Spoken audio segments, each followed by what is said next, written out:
Jde, jaká má hlad.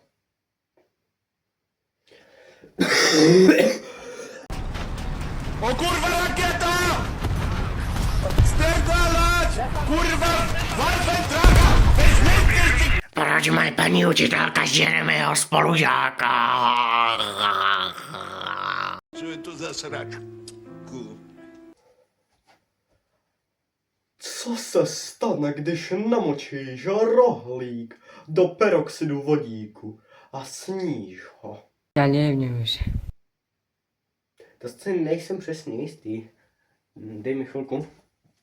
1 hour later. Píču vím, protože toto je náhodná kniha. To je debil, no tak to jsem neviděl. Otevřeno na stránce 246-247. A je to od Davida Williams, dostal jsem 2 noci, hezká knižka. Ale klink, klink, Pamela a Pippin začali pat. What the fuck? Co jsem to dostal, kurva? Já jsem chtěl pouze vědět, jestli je bezpečné jíst peroxid vodíku. Why? Why? Why? Why? Why? Why? O nějakém panu Klakalovi nechci ani slyšet. Ojojoj. No, ale tuším, že se řádně posereš. Okay.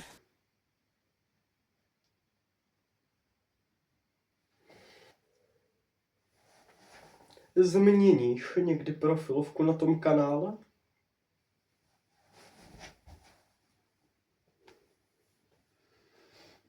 Ne. Ne. Chci znát tvoji kráč. Ne. Well, to jsme na tom 2. To jsme v tom 2, nebo to já bych jako chtěl poznat taky. Nebo jeho. Ne, rozhodně. To bych se pak vlastně mohl, to bych neviděl, jestli serve, nebo jestli to je jeho per. Kurva. Ty vole, co to meleš, ty vole? Já nemůžu. Ale každopádně jo, taky bych chtěl poznat svůj crush. Nebo už nějaká je úplně... Vlastně já jsem nikdy nepochopil podstatu tohohle. Když se ti někdo líbí, tak za ním prostě zajdeš, ne? No, myslím, že crush znamená to, že někoho tajně úplně miluješ, úplně kámo, jak vůbec, ten trik, taky kurva. Já ale neumím udělat tohle. To bylo úplně, že od neznámé osoby. No prostě bude tak, řekni stop. A teď stopni to video. Teď. Chichichicha. Ale že to prý nějak bude, kurva, tak. Že řekni stop. Tak. A přijdeš k random člověku, ten tady zamutuje takhle a máte něco, co když se otočí, tak to vypadá jako péro. Ale má to prý být srdce. No, nevím. Ale třeba osoba, která mě to naučila, tak je pípuj to. Vypípuj to. Ne. Ale je to pravda. Není to pravda. To bych mohl vlastně vědět já. What? Bro, what are you talking about, man? Takže nevím, proč se na to ptám vás, když to mám vědět já. Každopádně vy se to nedovíte, vy mrt. Kdo je tvůj crush?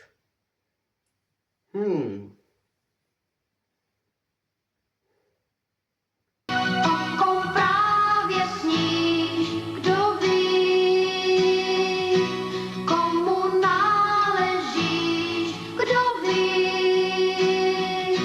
Zatím smím hádat jen, kdy vyjdeš s pravdou ven, kdo zná jen líp, kdo ví. Řekni mi něco, co o tobě nikdo neví. Okay.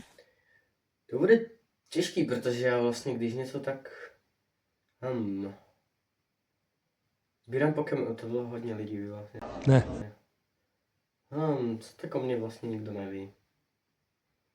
Well... Nevím, proč furt říkám well. Já nevím už. Jo, hej kámo. Nikdo o mě neví, že nosím kapse dron. Oh my god! To je prémiová věcička, kterou o mě nikdo neví.